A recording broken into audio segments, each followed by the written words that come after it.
श्री राधे। तो आज हम जिस स्थान पे दर्शन करने के लिए आए हैं, इस स्थान का नाम है कालिया दह। भगवान श्री कृष्ण का यहाँ पे कालिया दमन लीला हुआ था। कालिया जो है एक सांप है जो इतने विषैले सर्प थे कि यमुना जी के यहीं पे जो ये आप देख रहे लाल कलर की बाउंड्री, ये जो है यहीं पे यमुना जी पहले बहती थी और यहीं पे कालिया सर्प रहते थे। और ये वृक्ष आपको जो दिख रहे हैं हरे कलर का, यही जो है एक वृक्ष सिर्फ बचा हुआ था। ये मेन इंट्रेंस है कालिया दह की मंदिर का। और यह अंदर में जो जब आप जाएंगे तो ये कालिया दह का बहुत सुंदर सुंदर मूर्ति बने हुए हैं, तो इसका आप दर्शन कीजिए। फिर कालिया दह जो है यहाँ पे इतने विषैले सर्प थे कि ये एक भी वृक्ष और एक भी पौधा जो है इस तट पे यमुना जी पे नहीं बचा हुआ था। सिर्फ यही एक हरा वाला पेड़ जो है बचा हुआ था। ये 5000 वर्ष पुराना कृष्ण के समय का ही पेड़ है। और ये बहुत सुंदर एक कालिया दमन की जो लीला की इन्होंने विग्रह यहाँ पे दर्शाया गया है, तो ये इससे आप दर्शन कर सकते हैं इस जगह की। तो यहाँ पे जो प्रश्न आता है कि ये वृक्ष, जब कोई वृक्ष नहीं बचा हुआ था यमुना जी के तट पे, तो ये वृक्ष कैसे बच गया? क्योंकि ये यहाँ पे भगवान कृष्ण की जो है लीला करना था। इसीलिए जब देवताओं और असुरों की अमृत के लिए जब लड़ाई हुआ था, देव संग्राम युद्ध, तो उस समय देवता कहते थे अमृत हम पिएंगे और असुर कहते थे कि अमृत हम पिएंगे। तब भगवान कृष्ण की प्रेरणा से जो है इंद्र की बेटा जयंत ने इसको अमृत कलश लेकर के भागे। तो भागने पर जो 4 जगह रखा जहाँ पे कुंभ लगता है, और एक जगह जब उस समय बताते हैं कि थोड़ी देर के लिए इस वृक्ष के ऊपर भी उस अमृत कलश लेकर के जो इंद्र के बेटा जयंत बैठा था, इसीलिए उस अमृत के प्रभाव से ये वृक्ष जिंदा था, क्योंकि भगवान कृष्ण को इसी वृक्ष के ऊपर में कृष्ण को लीला करना था। तो ये कृष्ण या वृक्ष जो आप देख रहे हैं ये ऊपर से ऐसे है लेकिन अंदर से पूरे खोखला। तो यहीं पे जो है भगवान कृष्ण जो है इसके ऊपर लीला किए हैं। और भगवान जो है ज्येष्ठ मास के समय में जब भगवान 6ठे साल में जब प्रवेश किए थे, भगवान कृष्ण का जो है जब 5 वर्ष के थे, तब भगवान को गाय चराने की अनुमति ब्रजवासी और नंद महाराज माता यशोदा से जो है मिली थी। तो भगवान जो है 5वें वर्ष में गाय चराना ब्रज में प्रारंभ किए। और ये जो लीला है ये 6ठे वर्ष की है। भगवान जब 6 वर्ष की थी तो भगवान ज्येष्ठ मास के समय में गिरिराज जी की तलहटी होते हुए कृष्ण जो है गाय चरा करके इस धूप में, तड़पती हुई धूप में, यही यमुना जी जो है वृंदावन में प्रवेश किया। और जब यमुना जी के तट पे जब कृष्ण आए तो यहीं पे बहुत प्यासे ग्वाल बाल सखा और गाय सब के सब ने यमुना जी का जल का पान किया।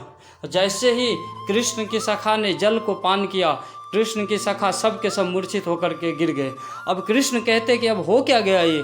तब कृष्ण ने क्या किया, अपने अमृत भरी दृष्टि जो है उस पर पात किया अपने सखा के ऊपर, और सब सखा तुरंत जीवित होकर के खड़े हो गए।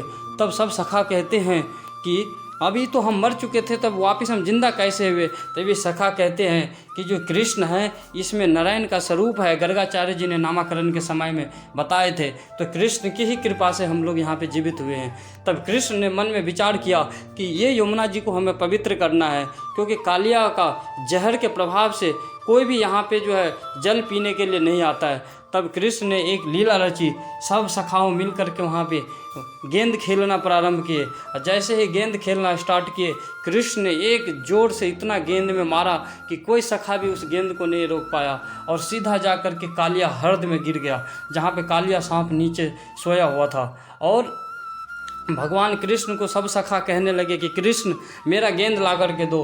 तो कृष्ण कहता है मैं ला कर के अवश्य दूंगा। कृष्ण ने जोर से अपने जो है कमर पे फेंटा बांधा और एक बांसुरी फेंटा के ऊपर खोसा, और कृष्ण इसी पेड़ के ऊपर जो है चढ़ गए, जो आप दिख रहे हैं आपको ये कदम की डाली, और इस पे चढ़ करके अभी भी आप कृष्ण के जो पाँव का निशान है आप आकर के दर्शन कर सकते हैं।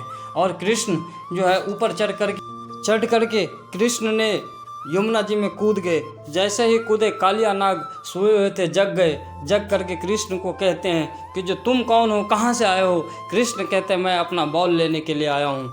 और सखा लोग जैसे ही वो सर्प को देखे कि जो जल के बाहर कि सर्प जग गया, तो सब के सब बेहोश होकर के मूर्छित होकर के गिर गए कि आज हमारे कृष्ण जरूर वापस नहीं आएंगे, कालिया सर्प उसको मार देंगे।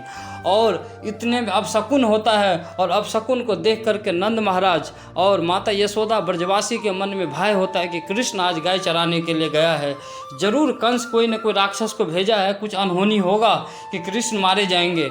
सब सखा उस दिन बलराम जी जो है कुछ उसके जन्म नक्षत्र योग बन रहा था, जिस कारण से बलराम जी गाय चराने के लिए नहीं आए थे। और फिर बलराम जी को साथ में लेकर के सब ब्रजवासी नंद महाराज सब के सब यही कालिया दह पर पे कृष्ण को ढूंढते ढूंढते आए।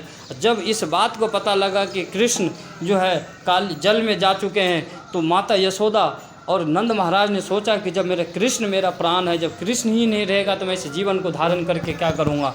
और पूरे ब्रजवासी के साथ में माता यशोदा और नंद महाराज सब के सब एक ही साथ यमुना जी में कूदना चाह रहे थे और कृष्ण को बचाने के लिए। तो बलराम जी अनंत शेष है, वो जानते हैं कृष्ण को, भगवता को और भगवान को कि कृष्ण को कुछ नहीं होगा। बलराम जी सबको समझा रहे हैं लेकिन नहीं मान रहे हैं। तब कृष्ण के पास जाने ही वाले थे नंद महाराज। इतने में बलराम जी ने अपने अनंत भुजाओं से सब ब्रजवासी को यमुना जी के तट पर रोक करके रखा, किसी को यमुना जी में कूदने नहीं दिया। अब कृष्ण को इधर बलराम जी, इधर कालिया नाग ने क्या किया, पूरे बांध दिया 100 फन से। अब जैसे बांध दिया, जब इस दृश्य को जब देवी देवता लोग ऊपर से देखते हैं, नंद महाराज जब देखते हैं कि सब के सब बहुत दुखी थे कि कृष्ण को बांध दिए, तो कृष्ण ने जब देखा कि सब मेरे भक्त दुखी है, तो कृष्ण ने अपने शरीर को भी फुलाना प्रारंभ किया। जैसे कृष्ण का शरीर फैलने लगा, फैलते फैलते उसके सारा बंधन टूट गया। अब कृष्ण क्या किया, उसने में कूद करके कालिया सर्प के फन पे चढ़ गए। जब फन पे चढ़ गए तो ऊपर से देवी देवता लोग फूल बरसाए। जब फूल बरसा करके देवी देवता लोग को कृष्ण कहते हैं कि जब तुम खुश हो तो आज मैं तुम लोगों को नृत्य दिखाऊंगा। मैं तो अभी तक तो मैं एक छाछ के लिए या एक चूरू छाछ के लिए हम ब्रजवासी और गोपियों के सामने नाचते थे, लेकिन आज मैं सर्प के ऊपर नाच करूंगा। आज मुझे बहुत अच्छा स्टेज मिला है नृत्य करने के लिए। और कृष्ण ने आदेश दिया सारे देवी देवता को। इतने में इंद्र ने मृदंग बजाया और प्रहलाद जी ने करताल बजाया और सारे गंधर्व किन्नर ने सब अलग अलग वाद्य यंत्र लेकर बजाना प्रारंभ किया। और थाथे उन्होंने बजाया, एक फन से दूसरे फन पे ऐसे करके कालिया नाग को जो 100 फन थे, 100 फन के ऊपर कूद कर भगवान कृष्ण ने, वैसे ही नटवर बपू है भगवान, क्योंकि वो नाचने में जो है इतने दक्ष है कि भगवान के नृत्य के सामने कोई संसार के व्यक्ति ऐसे नृत्य नहीं कर सकता और सोच भी नहीं सकते हैं। कृष्ण ने बहुत सुंदर आज नृत्य किया है और नृत्य करके इतने में कालिया नाग का एक एक करके सबका विष बाहर निकल गया। कालिया नाग कमज़ोर पड़ गया। कमज़ोर पड़ने पे तब कालिया नाग की पत्नी जो है अपने सब बच्चे को आगे करके भगवान कृष्ण के पास आकर के बहुत सुंदर प्रार्थनाएं किए।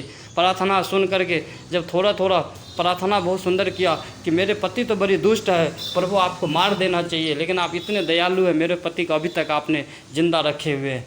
तो इसीलिए मैं तो स्त्री हूँ, मैं तो ये भी नहीं जानता कि इसको किस जन्म के अच्छे पुण्य कर्म और सुकृति थे जिसके कारण मेरे पति ने आपके दोनों चरण प्राप्त किया है। क्योंकि बड़े बड़े ऋषि मुनि देवी देवता आपको आराधना करते हैं वेद मंत्र द्वारा, फिर भी वो आपको प्राप्त नहीं कर पाते हैं। लेकिन मेरे पति ने तो आपके दुष्टता किया, आपके साथ में आपको सखाओं के ग्वाल बाल को जल नहीं पीने देते थे यमुना जी में, लेकिन फिर भी उन्होंने आपके दोनों चरण को स्पर्श कर लिया है और बहुत सुंदर प्रार्थना किए।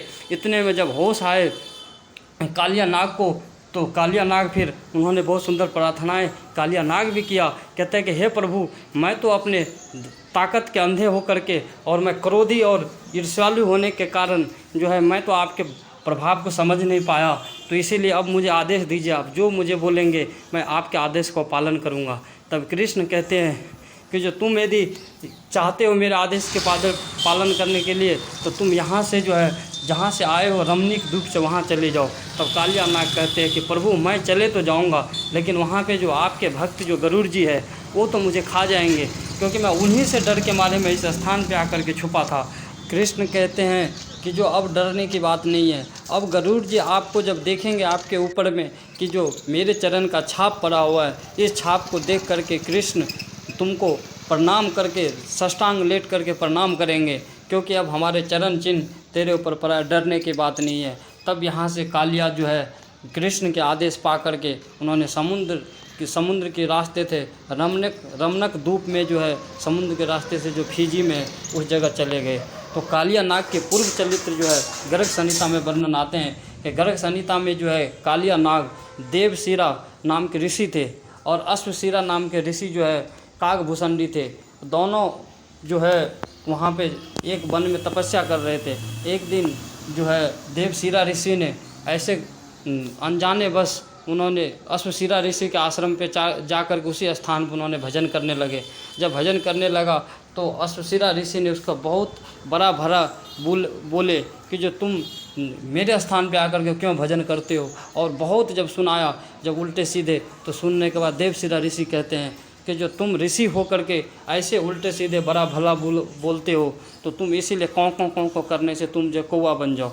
अब जब कौवा दे दिया, जब श्राप मिला, तो अश्वशिरा ऋषि को उनको भी क्रोध आया। कहते हैं कि तुम भी ऋषि होकर के इतना गलत काम करते हो कि श्राप देते हो, तो इसीलिए साधु संत और ऋषि को श्राप देना नहीं चाहिए। और उन्होंने जो है वो भी श्राप दिया कि तुम इतने विष उगलते हो श्राप दे करके, तो तुम भी क्या करो, अगले तुम जा कर के सर्प योनि में चले जाओ। अब दोनों जब श्राप दे करके दोनों एक दूसरे को श्राप दे करके वहाँ पे जब खड़े थे, वहीं पे भगवान श्री हरि साक्षात प्रकट हुए और बोले कि घबराने की बात नहीं है, तुम अगले जीवन में जो है तुमको हम राम रूप में हम तुमको मिलेंगे। जब तुम कौवा रूप में जब वहाँ पे रहोगे काकभूषणी को, तो भगवान राम ने मिला। और यहीं पे जो सर्प के रूप में जब यहाँ पे जब कालिया नाग थे, तो कालिया नाग को जब भगवान कृष्ण यहाँ पे लीला करके उनको मिले, तो ये इसका गर्ग संहिता में ये वर्णन आता है। और एक कल्प की और कथा आता है कि ये दोनों एक राजा थे, और राजा होने के बाद शरीर से बदबू निकलते थे। ये कथा थोड़ा लंबा है, तो मैं इसीलिए इस कथा को अभी जब आप लोग कभी यात्रा में यदि आएंगे, यदि हमसे मिलेंगे, तो हम आपको ये कथा ज़रूर बताएंगे। और ये जो सर्प की जो एक और कथा आते हैं कि जो सर्प जो है यहाँ पे गरुड़ की, आप प्रश्न कर सकते कि गरुड़ की और कालिया सर्प के दोनों की लड़ाई कैसा हुआ। क्योंकि कालिया सर्प जो है कद्रू की बेटा था, और वनिता की बेटा जो है गरुड़ जी है। गरुड़ जी भगवान कृष्ण के जो भगवान विष्णु के जो है वाहन है।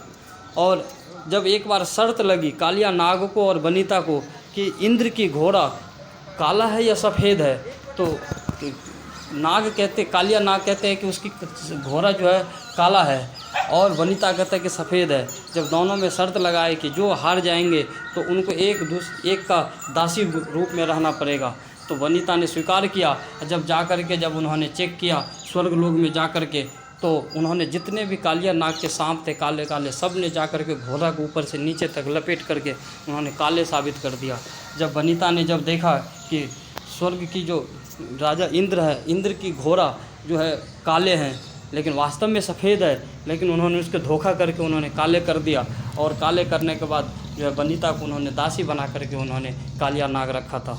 जब गरुड़ जी ने देखा कि मेरी माँ दूसरे की दासी बन करके रह रही है, तब उन्होंने कालिया से बात किया कि तुमको कैसे इनको छुटकारा दे सकती हो मेरी माँ को। तब उन्होंने बोला कि मुझे तुम अमृत की कलश स्वर्ग से ला करके दे दोगे तो तेरे माँ को मैं दासी से मैं छोड़ दूँगा। तब जा कर के उन्होंने गरुड़ जी ने गए स्वर्ग में, और स्वर्ग में उन्होंने अपने बल के बल से सारे देवी देवता को हरा करके सबको परास्त कर दिया। तब ब्रह्मा जी आए, तो ब्रह्मा जी ने बोला कि बेटा तुम क्यों लड़ रहे हो। तो गरुड़ जी कहते हैं कि मुझे चाहिए कलश अमृत की, क्योंकि मेरे माँ को जो है दासी रूप में छुटकारा दिलवाना है। तब ब्रह्मा जी कहते हैं तो अनर्थ हो जाएगा यदि अमृत दे दोगे कालिया नाग। फिर ब्रह्मा जी कहते हैं कि एक विचार कर सकते हैं कि जो तुम इस अमृत को कलश ले जा कर के कालिया नाग को दे दो और अपने माँ को छुड़ा लो। जैसे कालिया नाग के पास अमृत का कलश दे दोगे, इतने में हमारे देवी देवता जा कर के दोबारा से इस कलश को चुरा लेंगे। तो यही जो ये स्थान है, इसी जगह पे जो है कालिया को अमृत का कलश ला करके दिए। जो पेड़ है इस स्थान पर उन्होंने कुशा के ऊपर अमृत का कलश रखे, और कलश रखते ही उन्होंने जो है अपने माँ को छुटकारा दिलवाया। इतने में देवी देवता ने अमृत का कलश को चुरा लिया। तो ये कालिया नाग का जो सर्प है, तो उन्होंने सोचा कि अमृत जरूर इस पर एक बूंद गिरा होगा इस कुशा के ऊपर। तो कालिया नाग इसको जीभ से चाटने लगे, और जैसे ही चाटने लगे तो चाटते उसके जीभ जो है 2 टुकड़ा हो गए। तो अब ये सर्प को अब आज भी देखते हैं कि जो ये जो सर्प का जो 2 भाग में जीभ बटा रहता है, मुंह तो एक होता है लेकिन जीवा 2 होता है सर्प का। तो ये भी लीला इसी स्थान पे हुआ था। और यहीं पे जो है ये इसीलिए डर के मारे यहाँ पे छुपे थे कालिया नाग, क्योंकि यहाँ पे गरुड़ जी को श्राप मिला था। यहाँ पे सौंदर्य ऋषि 60,000 वर्ष तपस्या किए थे, और तपस्या करने के बाद इसी स्थान पे जो है एक बार बड़े मछली को पकड़ लिया, जिससे सौंदर्य ऋषि ने बड़ी दुखी हुआ और गरुड़ को श्राप दिया कि आज के बाद तुम इस स्थान पर नहीं आ सकते हो। तो ये बात जो है कालिया सर्प को पता था, इसलिए रमणीक द्वीप से जो है इसी जगह पे आकर के गरुड़ जी के डर के मारे इस स्थान पे जो है आकर के छुपे थे। तो ये कालिया, ये यमुना जी की जो ये घाट है ये बहुत पवित्र है। पीछे बड़ा घाट है, बड़ा घाट की भी कथा है और बहुत सारे कथा है। तो आपको यदि ये वीडियो हमको अच्छा लगे, ये कथा आपको यदि ना लगे कि अच्छा ज्ञान प्राप्त हो रहा है यदि भगवान कृष्ण की लीला से, तो आप सबको शेयर कीजिए, चैनल सब्सक्राइब कीजिए कि जिससे ब्रज की और भी अन्य तीर्थ की सारे अलग अलग लीलाएं, कथाएं और दर्शन आपको प्राप्त होता रहे। चैतन्य महाप्रभु और गौड़ीय वैष्णव और प्रभुपाद जी की, चैतन्य महाप्रभु जी कहते हैं खाओ पिए भक्त संग करो संकीर्तन। कह रहे हैं कि जो आपको कुछ नहीं करना है भक्ति करने के लिए, भगवान को प्राप्त करने के लिए, आप बढ़िया से बढ़िया बनाइए और भगवान को भोग लगा करके खाइए, पापों से छुटकारा मिल जाएंगे। और इसके बाद कहते हैं कि जो आपको एंजॉय करना है, घूमना है, तो कहते हैं मेरे तीर्थ यात्रा में आइए, दर्शन कीजिए मेरे लीला स्थान पर, अपने सर को झुकाइए और इसी से आपका जीवन कल्याण, एंजॉय भी हो जाएगा, आपका मानसिक तनाव भी दूर हो जाएगा। तो इसीलिए यहीं पे जो है तो सब लोग आप आइए, ब्रज में आइए और भी तीर्थ यात्रा कीजिए और अपने जीवन सफल बनाइए। यहीं पे इस लीला स्थान के रिगार्डिंग जो है श्रील रूप गोस्वामी पाद कहते हैं कि जो ये जो भगवान तो ये कालिया नाग को तो दमन कर दिए, लेकिन जो सबसे बड़ा जो विषैला जो हमारा मन रूपी जो ये नाग है इसका दमन कैसे होगा, तो इस प्रार्थना में करते हैं। तो जो भी लोग यहाँ पे आते हैं जिसका भी काल सर्प दोष या जो भी है, तो आप यहाँ दर्शन करने से सब खत्म हो जाते हैं।